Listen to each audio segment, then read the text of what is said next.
Israel और Iran के बीच cease fire लागू हो गया। उम्मीद जताई जा रही है कि अब ये महायुद्ध खत्म हो जाएगा। अब और तबाही नहीं होगी, अब और मौतें नहीं होगी, अब किसी की आंखों में आंसू नहीं आएंगे, किसी का आशियाना नहीं ढहेगा, कोई अपनों से अलग नहीं होगा, किसी मासूम की चीख अब दुनिया को बेचैन नहीं करेगी। लेकिन ये होगा कैसे? ये भागम भाग, ये बेचैनी, ये तबाही आखिर खत्म कैसे होगी? क्योंकि सीज फायर तो लागू हो गया है, लेकिन दोनों देश रुकने को तैयार नहीं हैं।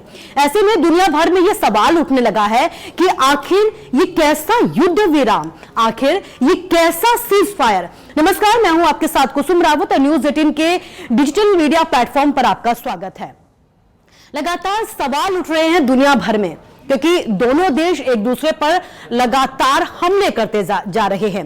सीज फायर लागू होने के बाद भी ये हमले जारी है। सीज फायर का जब दावा हो रहा था, तब भी ईरान की तरफ से इजराइल पर लगातार हमला किया जा रहा था। सीज फायर लागू हो गया, तब भी ईरान ने हमला किया। इजराइल पर कई हमले की खबर हमने आपको दिखाई, और अब इस बीच बड़ी बात यह है कि इजराइल ने भी पलटवार किया है। बड़ा पलटवार इजराइल की तरफ से ईरान पर किया गया है। इजराइल ने ईरान के मिसाइल लॉन्चर्स को यहां पर तबाह कर दिया है। इजराइल ने ईरान पर एक बड़ी जवाबी कार्रवाई इस वक्त की है। इसके साथ ही इजराइल ने अपना एयरबेस भी अब बंद कर दिया है। इस बीच जो है अमेरिका ने अपील की है, एक बड़ी अपील अमेरिका की तरफ से दोनों देशों से यह की गई है कि बस अब बहुत हुआ। दोनों देश जो है वो सीज फायर का उल्लंघन करना बंद करें, एक दूसरे पर हमले की बरसात करना बंद कर दें।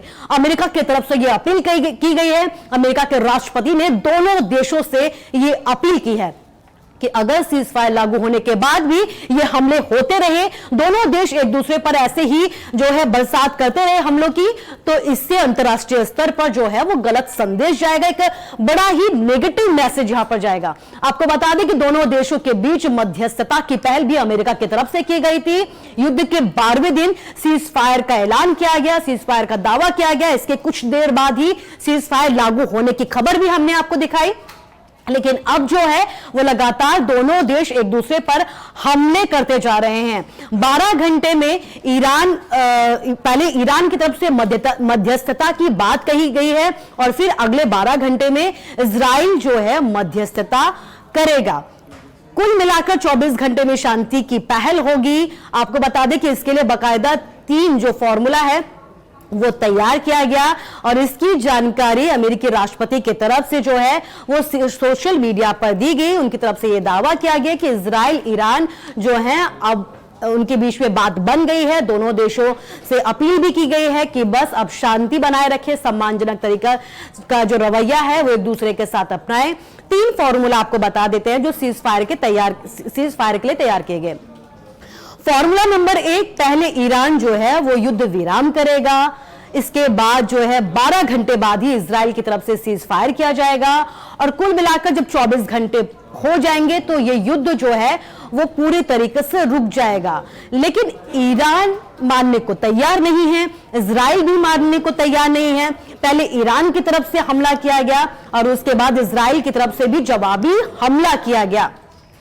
सीज फायर लागू होने के बाद भी यह हमला सुबह से ही जारी है।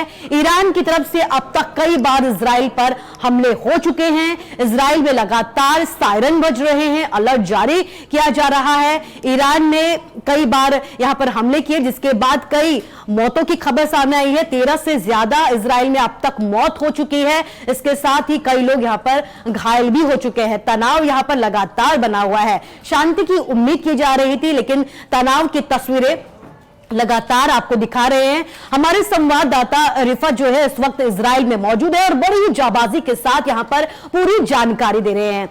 जब दावा किया जा रहा था सीज फायर का, तब क्या कुछ जानकारी रिफत की तरफ से दी गई, एक बार से देखिए। अभी ऐसा लग रहा है कि शायद अटैक जो है, मिसाइल अटैक ईरान की तरफ से वो खत्म हो चुका है। हो सकता है कि बहुत जल्द बंकर से निकलने की जो है वो जो है वो मैसेज आ जाएगी। लेकिन चूंकि दर्शकों को हम दिखा रहे हैं आखिर यहाँ पे किस तरीके से ये सब चीज़ें होती हैं, थोड़ा सा रिस्क लेना पड़ता है और ताकि हम पूरी दुनिया से हमें जो लोग देख रहे हैं उनको पता चले कि इसराइल में किस तरीके के हालात हैं या ईरान में किस तरीके के हालात हैं। आपको यहाँ कोई नहीं दिखेगा, सब लोग बंकरों में चले गए हैं और अब वो धीरे धीरे वापस आएंगे जो ही साइन जो है यहाँ पे या मैसेज आएगी कि अब आप बंकर से निकल सकते हैं। तो मैं कोशिश करूँगा थोड़ा फिर से आगे जाने की और आपको दिखाने की कि बंकर के अंदर जब लोग निकलेंगे, क्योंकि अब थोड़ी देर बाद शायद धीरे धीरे बंकर से लोग बाहर आएंगे और उसके बाद जो है ये कहा जा सकता है कि जो खतरा है वो टल जाएगा। ऐसा लगता है कि अब क्योंकि 10 मिनट तक तकरीबन लोग बंकरों में रहते हैं, क्योंकि जब मैं बंकर में जाता हूँ सिग्नल जो है वो जैम हो जाती है, क्योंकि लेकिन तब भी मैं कोशिश करूँगा, हालांकि यहाँ मैं कोशिश करूँगा ये जो एरिया आप देख रहे हैं, जैसे यहाँ पे एक होटल है और यहाँ पे कोई भी किसी भी बंकर में जा सकता है जान बचा। ये देखिए ये सेफ रूम्स हैं और ये पूरा आयरन डोर इस पे लगा होता है, तो ये बेसमेंट एरिया है। और Daniel, what's the situation? Red sign is over or not yet? We had two good, successful interceptions. Yeah. Okay. Nothing fell. What Okay. I know, I saw on the news. Israeli media. But it's still dangerous to be outside because maybe some pieces can go down. Okay. So the best is to stay downstairs. Okay. I'm with all the people. I'm relaxing all the people. Some people are getting panic. Okay. Some people they have water. They are under the bunker. They are under the bunker. But News Everything. 18 India's team is outside showing the world what's happening. It Yeah, needs but- courage, does it? You were also hiding in the bunker. I was, of course, because I need to be example for them. Yes, As we have to be brave. The media persons I have to only be want to brave. say this is the Yes. last. This is the last. I think a show of Iran and Israel.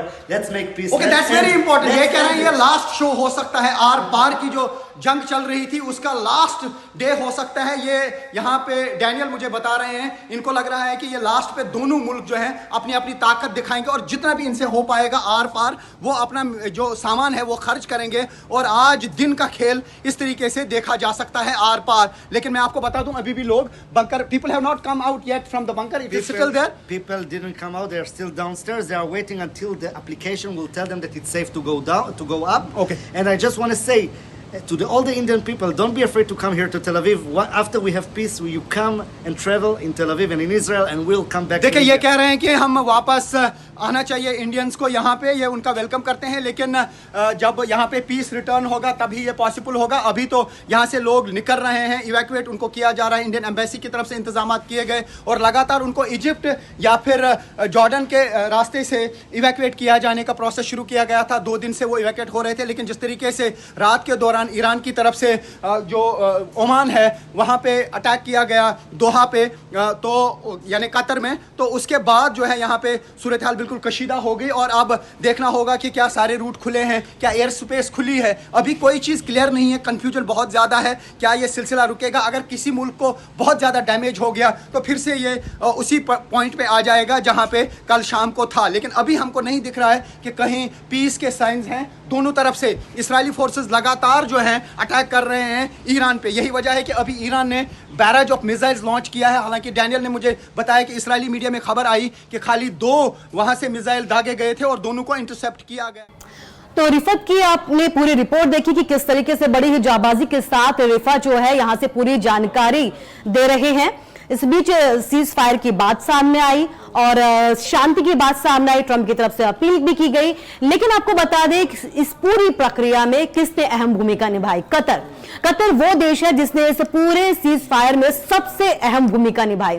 Qatar के प्रधानमंत्री शेख मोहम्मद बिन अब्दुल रहमान की तरफ से ये पहल की गई। उनकी तरफ से ही तेहरान से संपर्क किया गया। अमेरिका से जो है संघर्ष विराम के प्रस्ताव को लेकर सहमति ली गई और इसी पहल से ट्रंप प्रशासन को भरोसा मिला कि ईरान भी बातचीत में अब शामिल है। कतर की मध्यस्थता से 24 घंटे में पूरी तरीके से युद्ध विराम की जो है वो खाका तैयार किया गया और इसके बाद ही जो है युद्ध विराम की जानकारी अमेरिका की तरफ से दी गई और अब जो है युद्ध विराम लागू हो गया है। लेकिन अभी ये युद्ध विराम जो है पूरी तरीके से जो है लागू होता हुआ नजर नहीं आ रहा, क्योंकि लगातार ईरान भी हमले कर रहा है और इजराइल की तरफ से भी पलटवार किया जा रहा है। दुनिया में सवाल उठने लगा है कि आखिर ये कैसा सीज फायर, आखिर ये कैसा युद्ध विराम। आपकी क्या राय है इसे लेकर हमें कमेंट्स बॉक्स के जरिए जरूर बताएं।